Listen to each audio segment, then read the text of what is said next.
What's up everyone? Day 10. Just checking in with you again with some reminders and some tips. So last year, around my birthday, I was inspired to go into a recording studio with a friend who has a small production studio outside of Asheville. In that process, I began doing some recording on some acoustic music that I've been writing over the years.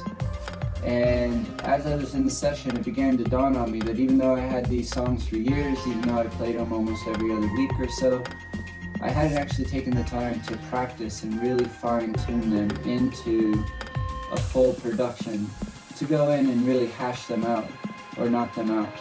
Now, that may seem obvious to a lot of other musicians, but again, coming from my side of music, working as an electronic music producer, starting to write songs more acoustically produced, it became very apparent to me how much I needed to practice to really be more efficient with my time and my money in the studio. So just a reminder that when you set these goals and these milestones for yourself, as they're coming up, just take the time to really, every day, shift up your practice, change instruments, do whatever it is that works for you within your art form, whether it's music, painting, sculpture, gardening, knitting, whatever it is.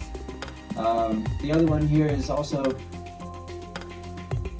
not being afraid to be awkward. To be clear, I really don't like doing any of this, and for years I've been really resistant to it.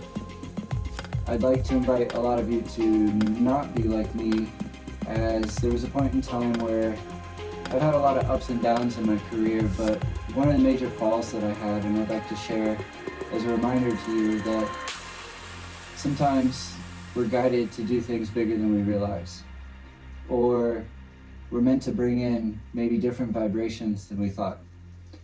Back in 2010, I spent a good amount of time organizing a major music contract with one of my longtime electronic music idols, Adam Freeland.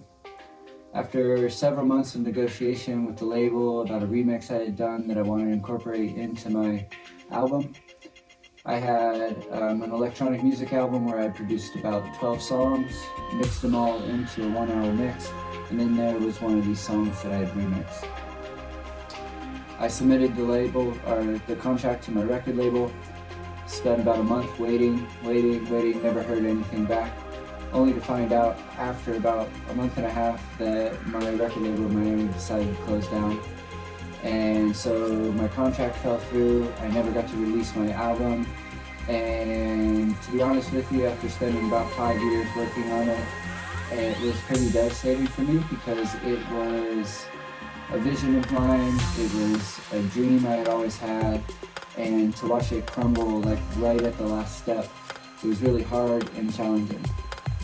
But over the years I began to see that what I was called to bring into manifestation into the world was of a different vibration and a new tone, as you'll be seeing here coming up on this project.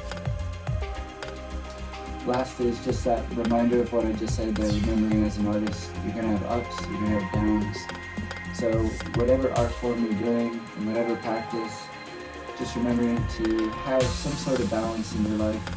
It's very easy to go from being inspired and joyful and happy doing your art form to all of a sudden it becomes just like your 9-to-5 job and you're trying to force or push things. I've often found for myself that some of my best work has come from when I've actually walked away from music completely. I've sold all of my gear multiple times to either shift or pivot into new areas of my life, maybe to get into a better housing situation, to move to a new state, to move closer to friends or family. And each time I've done those things,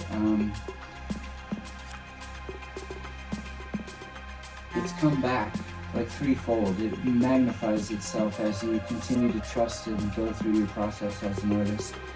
Don't be afraid to completely let go, dive into life, have some experiences, go through some hardships if need be, experience some more ecstatic states if need be, travel if need be, work if need be, but begin to gather that knowledge and that wisdom through your life, integrate it into whatever art form it is for you, and whether you decide to continue to be authentic and pure, use the new tools of AI and integrate it with your authenticity, whatever you decide to do, just remember what your job and your role is as an artist. And for each of us, that's up to us.